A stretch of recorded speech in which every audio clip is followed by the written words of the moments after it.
Me preguntabas en realidad cómo es que yo decido o inicio esto. Bueno, tú me adelantas un poco los nacos. Bueno, mi historia comienza antes, en el Ah, muy sentido bien. de la provocación artística. Es decir, Ajá. mi padre tenía una orquesta y ahí había una batería en el lugar de ensayo y ahí me atrapaba a tocar, ¿no? Mi hermano mayor, en paz descanse, tenía una guitarrita y ahí tocaba la guitarra. Ahí empecé, evidentemente motivado pues por la musicalidad que de una manera muy natural Ujú. existía en el cantón. Es decir, cantábamos porque se nos daba la gana bajo cualquier pretexto. O alguien comenzaba a cantar y continuaba el otro, o Ajá. seguíamos. El otro El lado del otro rock. lado del rock. El otro lado del rock. Bienvenidos al programa El otro lado del rock dentro del estudio 1976. Hoy tenemos un programa de agasajo con uno de los más grandes músicos mexicanos de historia. Por favor, quiero un aplauso al maestro Paco Barrios, el Mastuerzo. Bienvenido, Paco, ¿cómo estás? Gracias, bien, mi carnal, bien. Muchísimas gracias por la invitación. Gustoso de estar aquí, además con un Con ambiente, toda la banda. ¿no?, familiar, maravilla, bonito. Además un espacio físico, Así es. ¿no? En fin, muchísimas gracias, mi carnal. Estoy aquí a la orden pues para pensar en voz alta, ¿no? Un poquito, ¿no? Y porque de eso sirven estos espacios justo para reflexionar, para conversar, etcétera, etcétera, ¿no? Así es.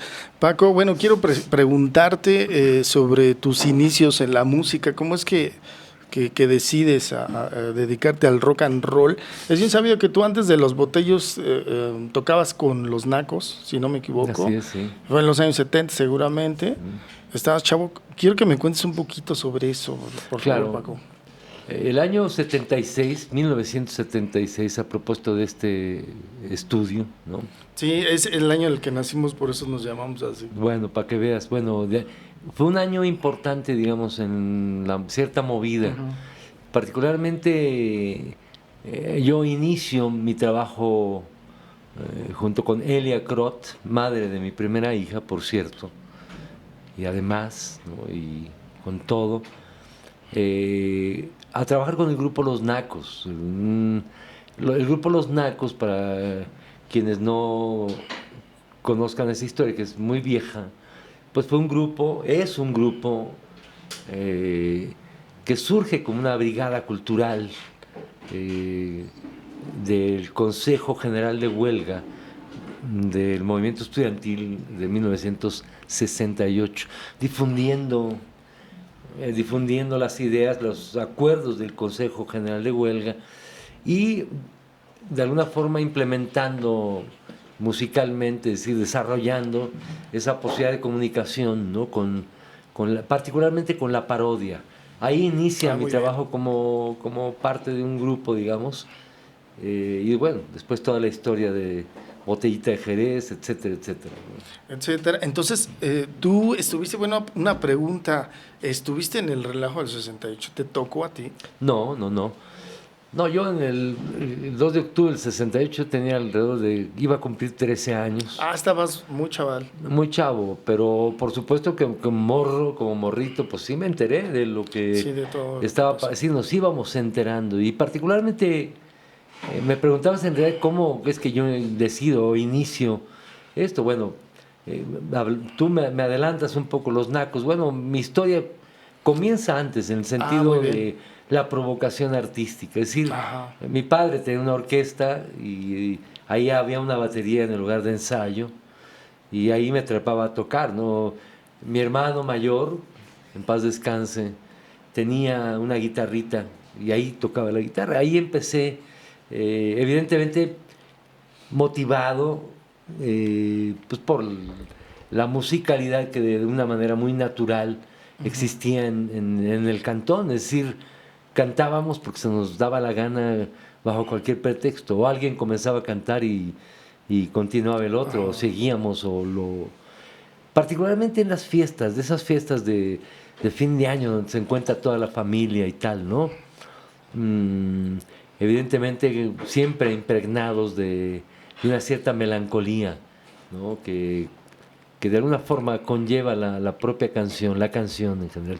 Creo que ese fue el ámbito que a mí me Te jaló. posibilitó, sí, claro, me posibilitó. Es decir, también existía la medicina, ¿no? Existía, es decir, mi hermano mayor era médico, estaba estudiando medicina, mi hermana era maestra, mi mamá enfermera. Es decir, había Muy una bien. gran posibilidad de, pues de cursos, es decir, de caminos a seguir, ¿no? Yo Sí, creo. exactamente. Y lo que mencionábamos hace un rato, hablábamos de Enrique Guzmán, ¿no? Que te gustaba la onda de Enrique Guzmán y que inclusive lo imitabas y, oye, qué chido eso. ¿Cómo es que te jaló ese rock and roll mexicano de los años 50, 60? En el fondo, mira, yo creo que evidentemente yo estuve rodeado de música, es decir, en ciertas familias a lo mejor no se oye mucho música, o en épocas, no sé, pero yo creo que en casa siempre hubo música. Mi papá era melómano. Melómano es una enfermedad que consiste, no, Sí. eh, y escuchaba la radio todo el día y toda la noche. Además, se dedicaba a arreglar Victrolas primero, después radios de bulbos, ¿no? O Oh, de transistores después.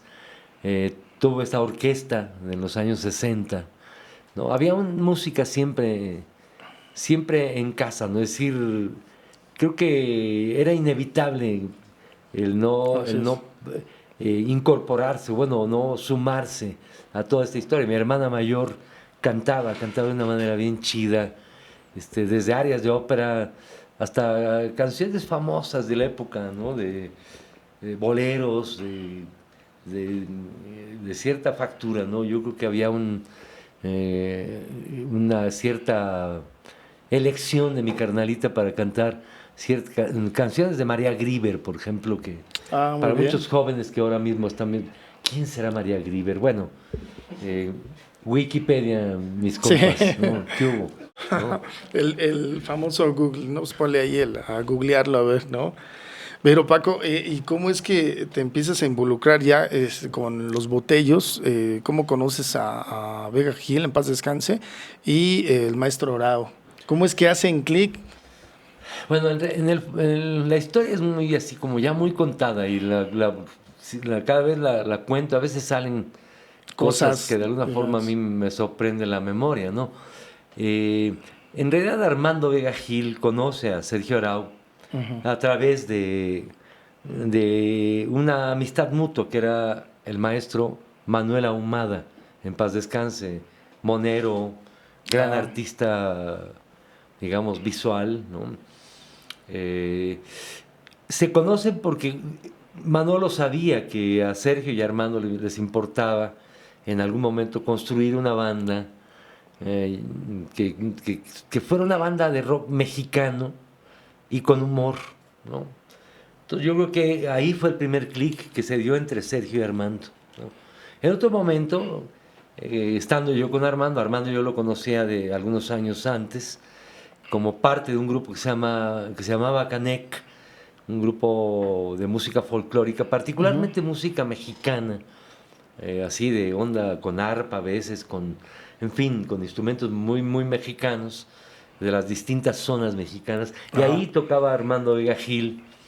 eh, eh, Sergio Arau ya era un vato conocido, ya era un vato, digamos, famoso, un vato, ya éramos unos rucos, Sergio tenía 32 años, Armando Vega Gil tenía 27 y medio, y yo 27, que era el más morro, El más imagínate, chavo, ¿no? los tres. Eh, de tal suerte que, bueno, cuando Armando Vega Gil en algún momento nos encontramos, por ahí de noviembre de 1982, ¿no? En un toquín en donde íbamos a apoyar a unos compas de una toma de tierras justo atrás de la Villa Olímpica que se llama Ampliación Miguel Hidalgo. Les mandamos un abrazo, ¿no? Hace tantos años. Había amenaza de que los granaderos los iban a desalojar, ¿no? Entonces se organizó ahí un evento cultural. Ahí justo nos encontramos Armando Vega Gil y yo, antes de cantar y con el grupo Los Nacos, ¿no? Y me dijo, conocí a Sergio Arau, qué chido, ¿no? Qué chido, ¿no?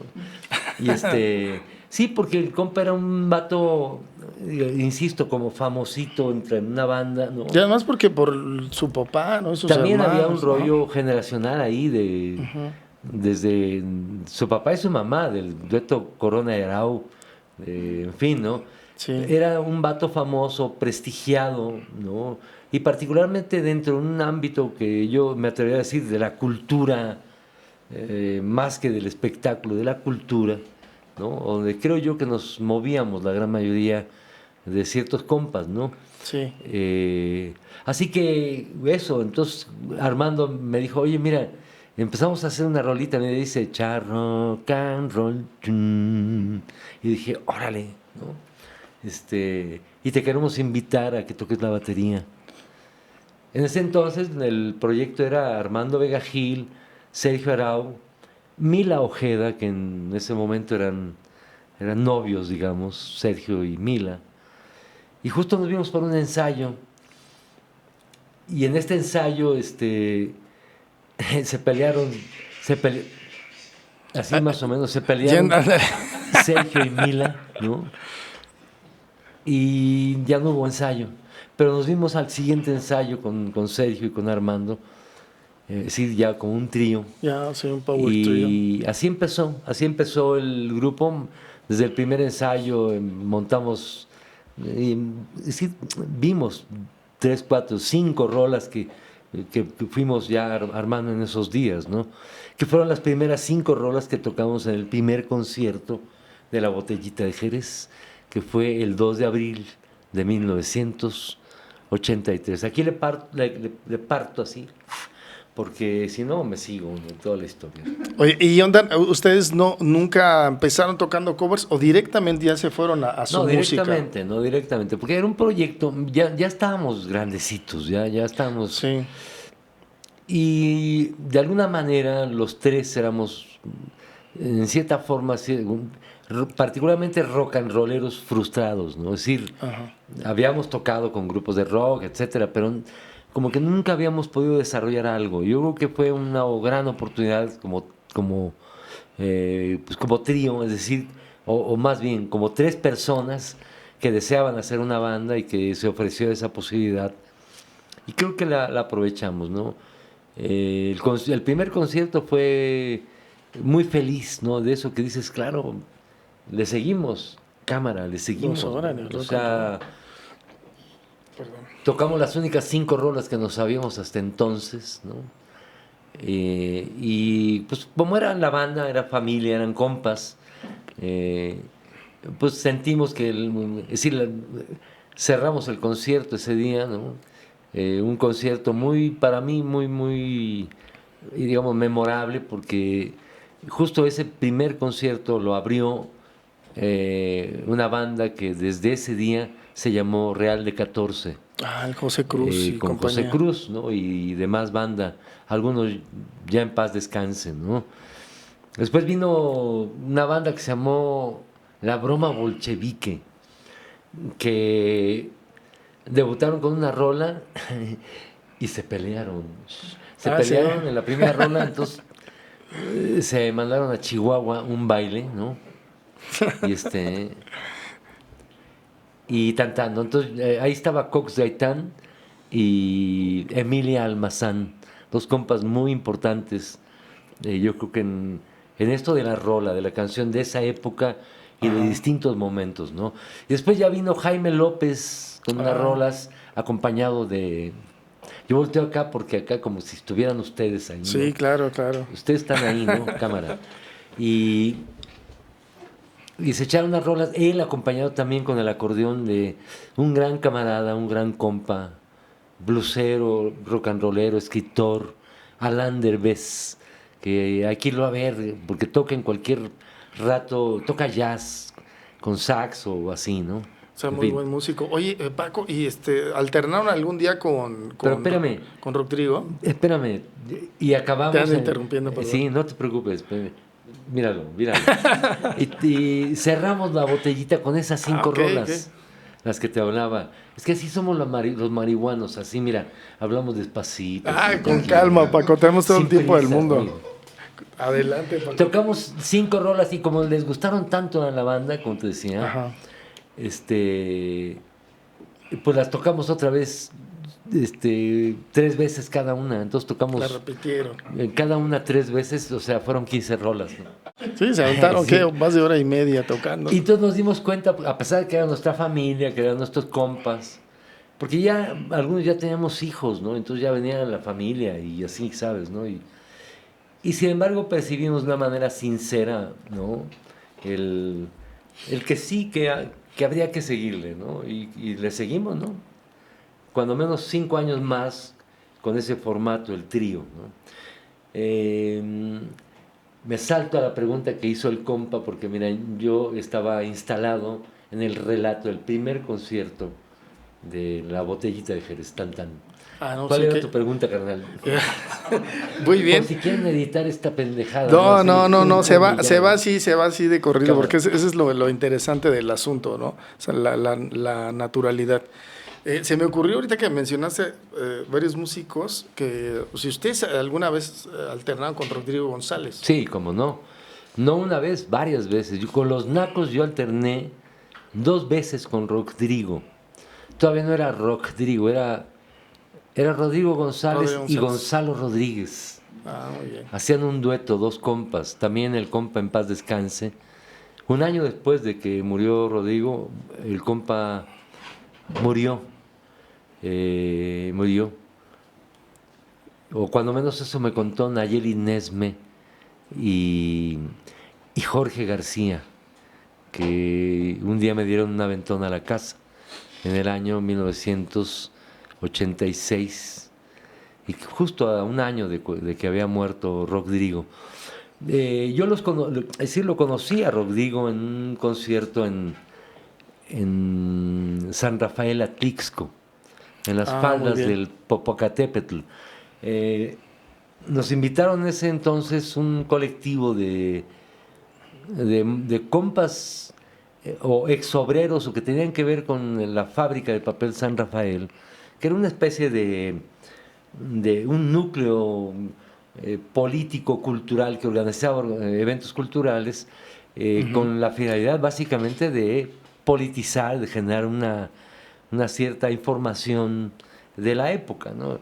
El primer concierto que hicimos donde conocí a Rodrigo, estuvo un compañero, José de Molina, en paz descanse, un cantor, digamos, cantor de la lucha obrera, campesina, etcétera, etcétera, ¿no?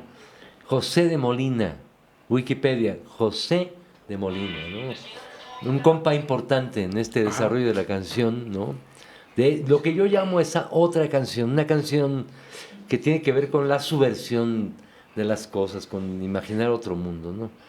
Y bueno, la siguiente vez, y bueno, estábamos los Nacos, José de Molina, Gonzalo Rodríguez y Rodrigo González, ¿no?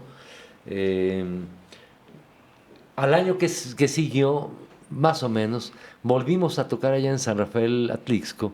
Ahora el programa era Los Nacos, Rodrigo González, Gonzalo Rodríguez y Gabino Palomares. Gabino Palomares, Wikipedia. Por favor. Así, tin. Claro que sí, Paco. Desde ahí, pero después ya tocamos con el Rodrigo tocamos en Copilco el Alto, en el barrio de Copilco el Alto, en la Ciudad de México, aquí.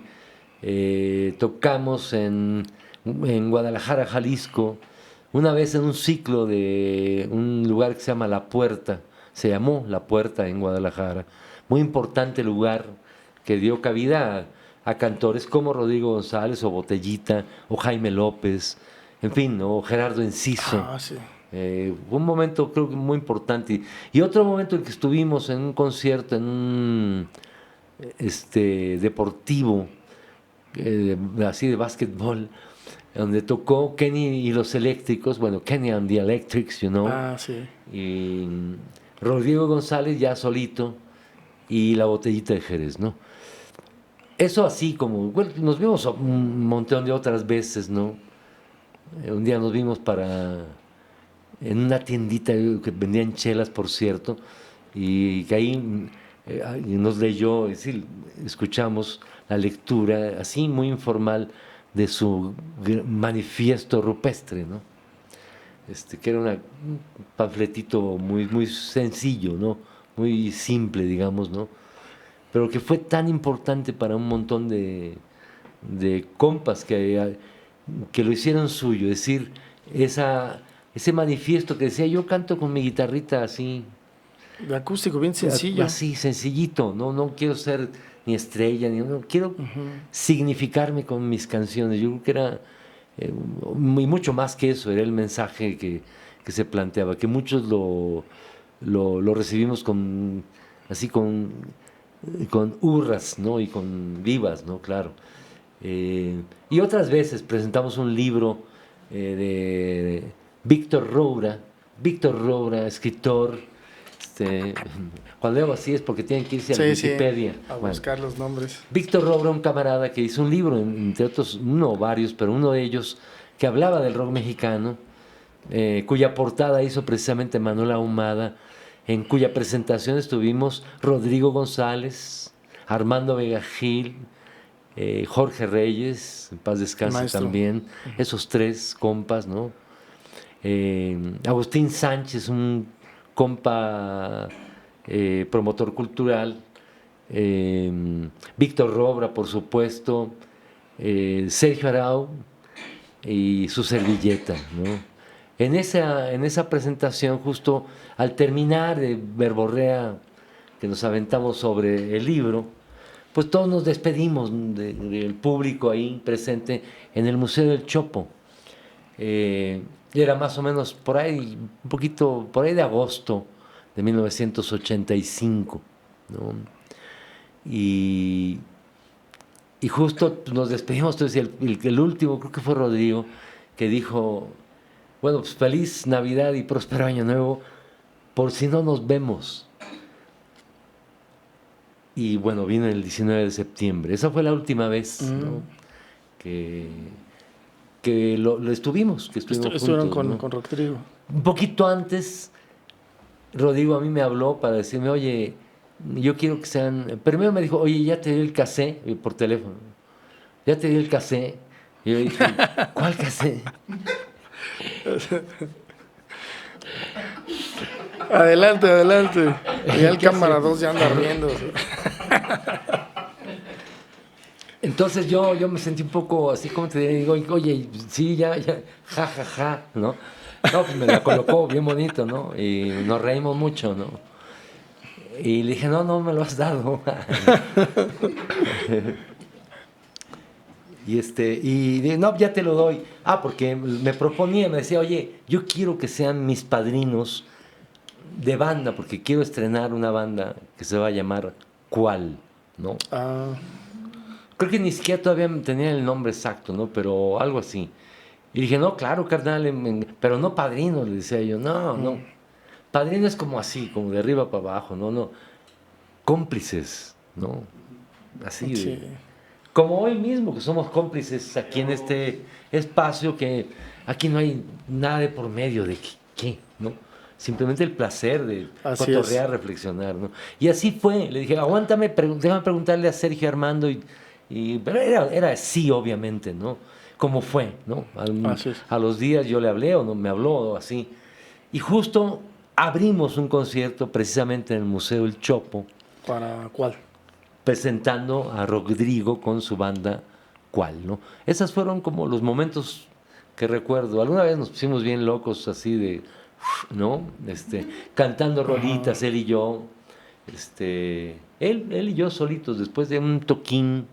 Si anda por ahí alguien que vivió ese toquín en Copilco, El Alto, ahí a un lado del CEU, ¿no? Fue un toquín memorable, ¿no?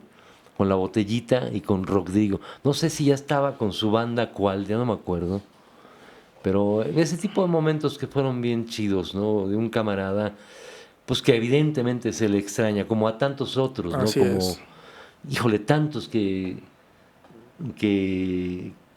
se nos han adelantado, como se dice popularmente, ¿no? Pero todavía te tenemos aquí, Paco, tenemos toda una institución musical Mira, Paco, y bueno, y en cuanto a los toquines, ¿cómo les fue los toquines? ¿Alguna vez tuvieron malas experiencias en los toquines con los botellos? Yo creo que la pregunta, carnal, ay, sí, no. Ajá. Pues es obvio que sí, carnal. Hubo muchas Rock and cosas. roll, así era el rock and roll.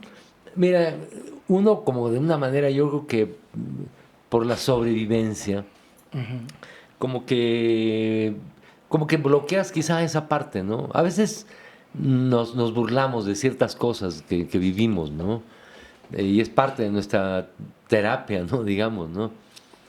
Pero yo en lo particular, es decir, reflexiono por decir de una manera mucho más amplia, es decir, a Botellita de Jerez nos tocó lo que hoy se conoce como el neoliberalismo, el momento álgido del 83 al 2018, ¿no? Es decir, vivimos una historia de Botellita, digamos, siempre a contracorriente, ¿no? Había compas que se colaban por ahí y que nos llamaban o que nos invitaban, que abrían el espacio, ¿no? Pero en general vivimos a contracorriente, ¿no? Sí. Creo yo que eso ya de sí ya implica, eh, digo a contracorriente porque siempre Botellita fue una banda, llamémosle así, de izquierda. Siempre lo fue, o sea, eh, y por supuesto siempre había ciertos seres empáticos en todos los ámbitos que nos abrieron las puertas de una manera bien chida, ¿no? Eh, pero, es decir, en Televisa, por ejemplo, es decir, se abrieron las puertas para nosotros, quizá también porque había involucrado con la Botellita de Jerez el apellido Arau, ¿no? Por ejemplo. Ok, sí. Y chido, qué bueno que nos hizo bien, digamos, para poder entrar, en fin, ¿no? Y no dudo que en realidad lo que hacíamos les parecía en ese momento les era útil, por ejemplo, ¿no? En fin, pero yo creo que sí vivimos distintos momentos muy... Tú quisieras que cuente yo un evento específico, pero híjole, No. no vale la pena. X, Son por ahí revivir en las cosas, memorias de Sergio Arau, en el propio... en el Wikipedia también. Ajá, No, lo vamos a poner ahí. en la ¿no? biografía de los botellos. Exacto, ¿no? En nuestras memorias, en lo que ya dejó Armando Vergel en sus 30 y tantos libros, ¿no? Que tiene escritos, que habrá que por ahí recuperar. Hay muchas cosas que, no sé, el diario íntimo de un guacarrocker es Ajá. una autocrítica, una autocrítica que justo habla de todo este periodo que vivimos en realidad a contracorriente, además cagándola nosotros, metiendo la pata por un lado y por otro lado en distintas decisiones, por supuesto, ¿no? Pero mira, en el fondo lo rescatable es que, bueno, nosotros siempre nos ubicamos, o así fue nuestro deseo, estar del lado del mundo de la cultura, ¿no? Es decir, y no necesariamente del mundo del espectáculo, es decir, alguien decía, bueno, ustedes en su momento de mayor éxito, ¿cuál éxito? O sea, en el fondo Botellita fue un fracaso capitalista, en sentido capitalista puro, fuimos un fracaso, ¿no? Un gran fracaso, una especie de un cuento malo que nació muerto pero vivió para contarlo. Esa es buena. ¿Qué hubo? Sí, ¿No? sí está Bueno, buena. y así lo preferimos. Es decir, preferimos ser parte de la cultura y no del mundo del espectáculo. Sí. Y eso ha sido una elección que de pronto de eso nos cuesta trabajo, ¿no? O sea, nos ha costado trabajo. Es decir, evidentemente nosotros no íbamos con cualquiera. Es decir, muchos fueron durante todos estos años, mientras nosotros estábamos en una posición, creemos, congruente con lo que creemos, ¿no? Pues otros eran congruentes con lo que creían y se iban a apoyar campañas del PRI o del PAN, o en fin, con todo respeto, ¿no? Sí. En fin, es decir, no sé, con todo el respeto, mi querido Piro, ¿no? Ya sabes que hay cariño, pero qué desilusión de que, bueno, y esas son tus ideas, ¿no? Pero apoyar a Xochitl Gálvez está desde mi perspectiva, No, yo tampoco lo haría. conmigo pues no va eso, ¿no? Sí. Y sea quien sea, ¿no? O sea, sí me pregunto, y hay un respeto a ciertos compas, ¿no? Pero como el meme que anda por ahí, los he leído por ahí, de que los rockeros de los 80s y 90s, ¿no? Que eran tus preferidos, hoy son tus tías panistas, ¿no? Ándale. Eso yo no lo he dicho, lo han dicho Bueno. por ahí. Y a lo mejor tienes razón, Sí. ¿no? Descubres a Alex Lora levantándole en la historia, con todo mi cariño, mi querido Alex, ¿no? Levantándole la mano a Fox en grandes espectaculares, ¿no? Y no te cae el 20, ¿no? Dices, órale, ¿no? Muy bien, Paco. Y bueno, mi pregunta también, Rockstock, Rocotitlán y esas épocas, tu experiencia sobre esa etapa de tu vida. Mi experiencia, no, pues es muy amplio, ¿no? Sí, vivir esa época es decir, recordarla es pensar precisamente en qué lugares había. En ese entonces pues, estaba el Rockstock, estaba Rocotitlán, estaba el Rock and Roll Circus, así se llamaba. Bueno, estaba un lugar acá en Satélite Rocks, ¿no? En fin, el Spekios en Satélite también. Estaba, híjole, en la última, ya lo dijimos, la última carcajada de la Cumbancha, Luke, Muy bien, y me acuerdo de eso. ¿no? Estuvo también el Luke, ya lo mencionamos, y así, ¿no? Es decir, porque hablábamos entre bambalinas, ahí en la plática, de los hoyos funkis, ¿no? Y a donde de alguna forma se refugió esto que hoy llamamos el rock mexicano, dada distintos elementos de hacer a un lado al rock por distintas razones, ¿no? Que en fin, ya es otro tema. Es otro tema, sí, y muy amplio además. Sí, es decir, la época de la que tú hablabas, Luke, Rocotitlán, etcétera, pues era un momento en el que se abre el rock mexicano, o lo que empezaba a decidirse, a autodeterminarse como rock mexicano, se abre hacia los sectores de las, digamos, sociológicamente hablando, las clases medias, ¿no? Es decir, banda que tiene cierta varito para irse a echar una cerveza y ver una banda. Y así surgieron lugares como La Rocola, ¿no? Antes de La Rocola se llamó El Oriente, ¿no? Después de La Rocola, por ahí estaba el Rocotitlán, que nosotros armamos en el año 85. Ya estaba, todos esos que hemos hablado. Uno de los que estábamos hablando era el Tutti Frutti, El Tutti Frutti. que no conocí, por ejemplo, ¿no? Pero que, ¿cómo?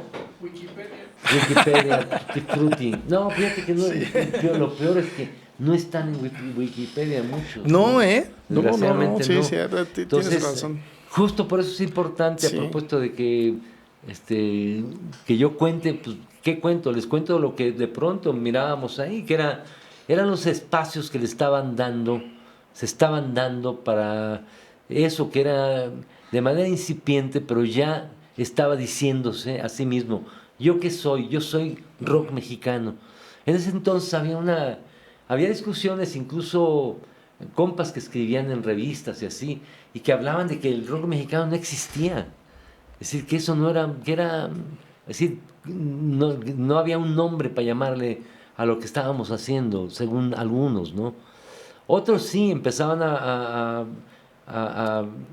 escribir sobre esta historia de lo que sí ya ahora podemos llamar rock mexicano, ¿no? Así como precisamente Víctor Roura, por ejemplo, el que hablaba, ¿no? Entre tantos otros, ¿no? Así es, Paco. Quiero preguntarte, ¿tienes un disco que a ti te guste, el más entrañable de los Botellos, que quieras mucho en especial, o Pues, que recuerdes mucho? Pues sí, no, pues todos de alguna forma son como los hijos, así, las hijas, ¿no? De verdad no hay, más bien pensar en ellas, en ellos, y en los discos, por ejemplo, los objetos que uno va, pues sí, le mira cierta, ¿no?, preferencia en cierto momento, pero híjole, es complicado. Es difícil. Pero sí, te podría hablar obviamente de los primeros 3 discos de La Botellita de Jerez, ¿no? Te podría decir que el disco Forjando Patria, en particular, ¿no?, y el hashtag No Pinches Mames, que fueron, digo ya así haciéndome pensar en a cuál prefieres, porque todos, o sea, el Niña de mis ojos sí, tiene híjole, qué bonita es otro momento, incluso para mí en lo particular, por ejemplo, el disco Busca Amor, que es un disco, creo yo, entre otras cosas, experimental respecto a la utilización de ciertos elementos técnicos como ciertos procesadores, es decir, o secuencias y en torno a ellas crear, ¿no?, o con ellas crear una serie de rítmicas y tal. Nos atrevimos a hacer un disco que se metía así, intentaba meterse a la música tropical, a la música, a la cumbia, al reggae, a lo más rasposo de la música, digamos, congalera, ¿no? En donde creíamos, y yo lo sigo sosteniendo, había una posibilidad de lo masivo en los años donde no todo era masivo. Es decir, ahora no me gustan tanto los masivos, la neta, ¿no? Pero De algo más íntimo. de algo más íntimo, quizá porque ya estoy viejito, entonces ya cantarle así, ¿no? A unos cuantos, ¿no? Mirarle a los ojos, ¿no? Cantar, que es de ahora mi preferencia, de hecho es lo que hago, ¿no? Pero en ese entonces, ¿quiénes realmente hacían conciertos masivos? Pues Rigo Tobar, mi carnal. Sí, ¿no? el maestro Rigo Tobar. O Chico Che, sí. ¿no? Y en ese entonces además los rockeros, cierta banda, miraban a la cumbia particularmente, a cierta música así tropical, como vulgar en el sentido despreciativo. Por supuesto que es vulgar en la medida que lo vulgar es pueblo. Wikipedia. Vulgar. Eso es lo todo. que corresponde al pueblo, ¿no? Tan. Pero bueno, entonces yo creo que eso, pues básicamente el disco Busca Amor fue un disco, en otro sentido, le estoy hablando de un disco porque en realidad, incluso en los botellos de pronto decían, híjole, es que como que ahí, como que lo hacían a un lado el disco, porque intentó meterse en un género, o géneros distintos, haciendo cumbia rock o reggae, country rap, ¿no? O no sé, No, pero qué chido, inventar qué chido. mezclas raras, en el fondo jugueteando. Y lo que sosteníamos en ese entonces es que nosotros podemos tocar los géneros que se nos diera la gana. Sí. De hecho, en el fondo siempre lo hemos hecho, hemos tocado lo que se nos da la gana, con las formas que se nos da la gana. Es el sello de los botellos. De alguna forma eso fue el intento de ser una banda abierta a todas las formas musicales, sobre todo acercándonos a la música popular mexicana, ¿no? O sea, y desde ahí, es decir, la balona de la conquista. La balona es un Wikipedia. Balona, con B chiquita, no con B grande. ¿Sí? Con V. Balona es femenino del balón para jugar básquetbol. No. Balona. Género musical, forma musical, michoacana. Muy interesante porque es una forma como que le llaman décimas de pie forzado. Entonces empieza una forma, una décima que nos metimos esa forma musical y literaria, ¿no? E hicimos la historia de la conquista de una manera despatarrada, según nosotros, pues cotorra, ¿no? Para divertirnos un poco respecto a la historia, a cierta historia de México, ¿no? Claro, Paco. Tan. Fíjate que hace muchos años, fue en los 95, 96, yo tocaba con una banda de rock de acá de la Vicente Guerrero, por cierto, y nos invitaron a un toquín ahí en un plantel de Limba, ¿Y cuál fue la sorpresa? Que antes de que nosotros tocáramos, tocaste tú. Y en ese tiempo estabas presentando tu disco solista, El Prohibido, si no me equivoco, y llegaste con tu guitarra y con un perro, un Golden, recuerdo. Sí, y eso fue en 95, 96, estuvimos en el mismo escenario, en mi adolescencia, yo tenía unos 20 años de edad, y tú llegaste, ¿no? Y emocionaste a toda la gente que estaba ahí, fue un toquín ¿Eso bien chido de dónde puros fue? estudiantes. 95, 96 en el Limba, ahí en un plantel del Limba. Pero hace muchos años. Cerca de Tasqueña. En Tasqueña. Pues ahí, para Ajá. tu conocimiento, fue el primer concierto del que te hablaba, Ah, de mira, Botellita fíjate. de Jerez. Ah, mira, ¿No? qué curioso. Ahí, sin justo querer. en el CEDART, ¿no? Ajá. Diego Rivera. Sí, exactamente. Y Ahí está. ahí te pude ver. En ese tiempo fue cuando yo conocí físicamente el disco, discazo, ¿no? La verdad es que es un disco muy, muy, muy padre. Sí. Pues tan solo la canción de Prohibido, que para mí es un himno, es una Muchas verdadera joya. Muchas Y gracias. te lo digo porque pues, yo desde ese entonces escucho esa canción y entre otras, ¿no? La Dama de las Caguamas por ahí, esas cosas tan chidas que haces, que escribes, que le dan un sello muy especial desde de los botellos y como tú como solista. Muchas gracias, mi carnal, muchas gracias. ¿No? Entonces, ¿cómo es que decides grabar ese disco y ya estabas tú solo? Porque surgió una segunda etapa con la Botellita de Jerez, que creo que tú estabas también, ¿no? En la segunda Sí. etapa. Sí. Pero ahí decides escribir tus rolas, sabes que me quiero aventar un disco a pura lira. ¿O qué onda? Sí, es que estoy quitándome una flema que tengo aquí, porque ayer estaba yo, no están para saberlo, yo para contarlo, ¿no? Pero pues uno cuando fuma así un poquito, ¿no? Entonces de repente así, estaba yo tosiendo y tenía mi suéter negro que traigo por ahí, por cierto, así, y sale un alacrán así, dando vueltas, giros, cuestión de segundos, ¿no? Uno porque tiene la capacidad para mirar así como en cámara lenta, ¿no? Entonces veía el alacrán color medio verdoso, ¿no? Sí. Quedó estampado aquí en mi suéter, ¿no? Y después ya me daba una pena quitármelo porque yo lo veía como un ser vivo ahí que estaba, incluso como una parte de mí, ¿no? Bueno, pero punto y aparte, no sé por qué estoy contando esto, pero bueno, por la tos, mi carnal. Sí, carnal. Pues no sé de qué estábamos hablando, porque miren, así No, es la marihuana. ¿No? Pero, del disco de Prohibido que hiciste, Prohibido, ¿cómo es que perdón. decides hacer ese disco? Que es un discazo. Lo decidí hacer porque en realidad, fíjate, un momento en que, pues te das, cuando estás en una banda, para mí yo creo que algo interesante, que de pronto no todas tus canciones en una banda, de pronto pues hay cosas que no le cuadran a toda la banda, ¿no? Y que de repente dices, híjole, esta canción a mí me encanta, pero miren cómo la ven, y la banda como que pone su carita así como de, su carita pues, no de Kellogg's, ¿no? Y como que dices, ¿saben qué? Discúlpeme, lo retiro, no, este es nada más para mí, no, esto yo. Sí, Y sí. así hubo canciones que yo proponía la botellita, ¿no? Y que había caritas como que no, porque cuando uno propone algo, ¿no? Yo creo dentro de un colectivo, una banda, ¿no? Hay una especie de una cierta automaticidad, de un acuerdo, como lo que les decía respecto al primer concierto de Botellita Jerez, que cuando terminamos nos miramos a los ojos, o sea, nos mirábamos a los ojos y decíamos, como diciendo, a huevo, sí, hay que seguirle, ¿no?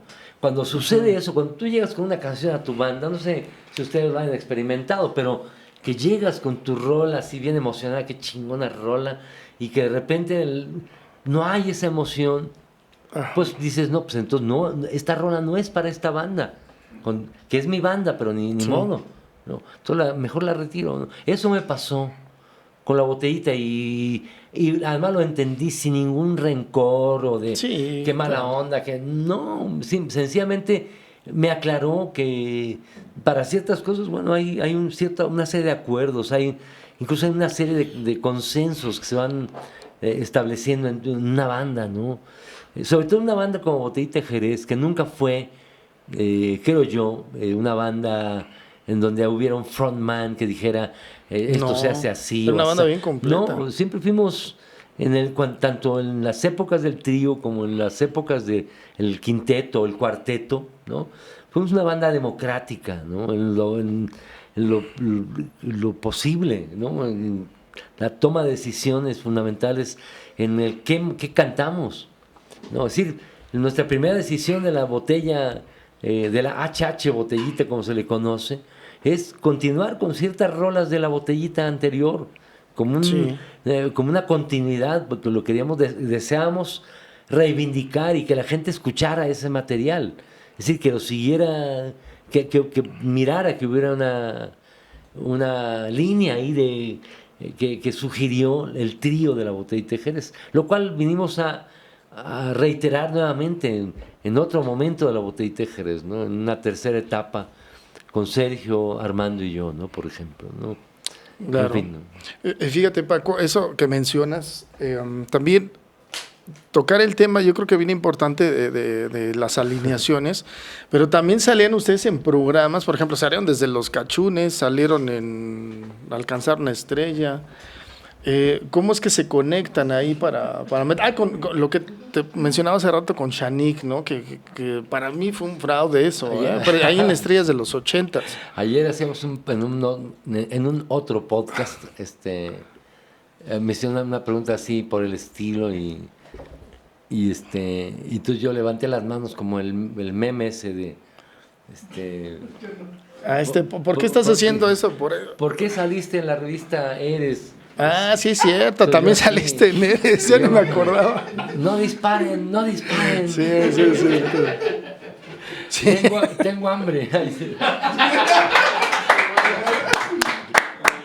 Sí, Paco. Pero ni Sí, siquiera, cuéntame un poco ¿no? de eso. Ni siquiera, en realidad, muchas de las cosas que sucedieron no había otra posibilidad, es decir, había otras posibilidades, pero la que buscábamos todos, cualquiera, era una que te diera una cierta proyección, que existieras como banda y que surgiera la chamba, es decir, y no para convertirte necesariamente un rock, simplemente existir como banda, ¿no? Creo yo que, como te decía hace un rato, mucho posibilitó pienso yo, y lo digo neta, pues el apellido Arau, ¿no? Que nos Sí, abrió pues, espacios, ¿no? Y que además no había otras posibilidades, es decir, TV Azteca, por supuesto, Canal 11, Canal 22, ¿no? En otra época TV Azteca no existía, era Canal 7 o Canal 9, Ajá, ¿no? Y que eran del desde Estado. Imevisión, desde antes. ¿te acuerdas? Imevisión, hicimos cosas en Imevisión en todos lados, por todos lados, ¿no? Hasta que en algún momento Televisa sintió que era dueño de nosotros y nos vetó, ¿no? Oh. En fin, hay toda una historia, ¿no? Pero yo creo que, pues eso, nuestro trabajo no es que se redujera a ciertos medios, pero sí era la posibilidad, incluso era una especie de como un circuito necesario entre el mercado, que era la productora, es decir, la disquera, los medios, ¿no? Incluso el sindicato de músicos, sí, que posibilitaban que cierta banda tuviera una chamba como músicos, como promoción. De hecho, las disqueras, eso, te firmaban, donde tú decías, sí, yo estoy de acuerdo ir con Televisa, con quien sea, para promover la cosa que estoy haciendo, que es un disco, ¿no? Era como el curso casi natural. Y ya cada quien, de acuerdo a sus posibilidades, le ponía un billete, porque bueno, pues, la payola ha existido toda la vida. Sí, bueno, siempre. No toda la vida, desde que existen esta posibilidad de medios abiertos, que son compañías privadas, ¿no? Y que, pues, por supuesto, cobran sus tiempos. Desde la Rocola. Desde... Sí, No, exacto, 80s, 90s. desde todos los espacios hay esa posibilidad, ¿no? En fin, y yo creo que para nosotros era el terreno, ¿no? El entrarle a esos medios, ¿no? Mucha banda piensa que los Beatles se oyen nomás porque sí. No, pues hay gente que está pagando para que se escuchen en todo el mundo, todo el tiempo, la hora de los Beatles, ¿no? Y además, porque son unos chingones, evidentemente. Claro. Pero además son un resultado mercadológico que se sigue pagando para que se siga escuchando y por lo tanto vendiendo. Así es, tienes razón. Para los hijos de Paul McCartney, etcétera, ¿no? Sí. Ahora vivimos otra fortuna, otro momento de las formas de cómo difundir tu obra, tu trabajo. Hay bandas que quizá de Azcapotzalco que son famosas en Australia y nosotros ni nos enteramos, ¿no? Así es. Es otra la forma en la que cada quien está socializando su obra, ¿no? Es decir, a través de distintas plataformas, todas las plataformas, ¿no? Así que sí, estamos en un momento raro, distinto, ¿no? A mí en lo particular, qué bueno que apareció la pandemia, desgraciadamente tantas muertes, pero la pandemia de alguna forma nos hizo enfrentar una realidad concreta, ¿no? A propósito de los conciertos masivos, yo no le veo, sinceramente, con todo el respeto, ¿no? Con todo el respeto, no le veo ningún sentido. O sea, digo, todo ese esfuerzo, pues en realidad es un gran negocio, está chido, ¿no? Está bien, ¿no? Pero cada vez menos hay necesidad de eso, o sea, para mi gusto, ¿no? Sí. Más allá de que ya está uno viejito y quieres cantarle, viéndole a los ojitos a toda la gente que le cantas, ¿no? Que ese es un gusto que yo ahora, en lo particular... Lo disfrutas un buen. Lo disfruto un montón, la neta, ¿no? Y no en en esa masa, porque casi es eso, es un masivo, es la masa, ¿no? A quien estás cantando, ¿no? ¿Cómo te diré? Esa distancia que hay también, ¿no? Yo creo, ¿no? Más allá de que sea requerido para un concierto masivo o no, carnal. Yo así lo miro, ¿no? Sí, Paco. Y fíjate que de los conciertos memorables para mí, lo que tú dices de la onda más íntima, hay un programa en donde salen los botellos en Canal 11, que es memorable ese concierto. O sea, y no sé, o sea, se alcanzan a percibir unas 20 o 30 personas y ustedes hacen un show increíble. 3 personas y se avientan su caguama y empiezan a danzar. Eso está bien chido, Paco. La verdad es que nosotros nos quedamos con esa imagen de lo que fue Botellita de Jerez, una banda de culto. Muchos que somos fans, la verdad es que siempre llevamos en el corazón a los Botellos, a ti, a Vega Gil y a Arau, como ese tridente del verdadero mexicano, el verdadero guacarrock. Y Paco, ya para terminar, se nos está yendo el tiempo. Quisiera hacerte muchas preguntas, desgraciadamente el tiempo no se alcanza, pero quisiera que agregaras algo al final antes de terminar el programa, por favor. Sí, carnal, que a propósito que el tiempo no nos alcanza, pues hay más tiempo que vida, dicen por un lado. Qué contradicción, ¿no? Sí. Pero no nos alcanza el tiempo. Bueno, nada, que agradecido realmente por espacios como este que ojalá se multipliquen, porque nos dan el chance de pensar en voz alta, a veces diciendo una sarta de idioteces, ¿no? Pero también es una posibilidad de divertimento. Así es. Y tan esto, de verdad, muchísimas gracias a todos los que están detrás de este proyecto, de verdad, gracias al compa que al productor, nos recibió con cámaras. tanta hospitalidad, ¿no? Y de verdad, todos los que, bueno, a Javier, que siempre nos conecta con distintos proyectos, distintas propuestas. Muchas gracias, de verdad. No, Paco, te agradezco mucho y ojalá no sea la primera vez que estés aquí en el programa. Pues ya es la primera vez inevitablemente, pero ojalá haya otra, claro. Por supuesto, Paco. Muchísimas gracias, hermano. Encantado. Y que viva el rock and roll y el guacarrock. Esto fue El Otro Lado del Rock. Muchas gracias. No sin antes darle un aplauso aquí al maestro Paco Barrios, por favor. Y nos estamos viendo en el próximo programa, carnales. Hasta pronto. Bye.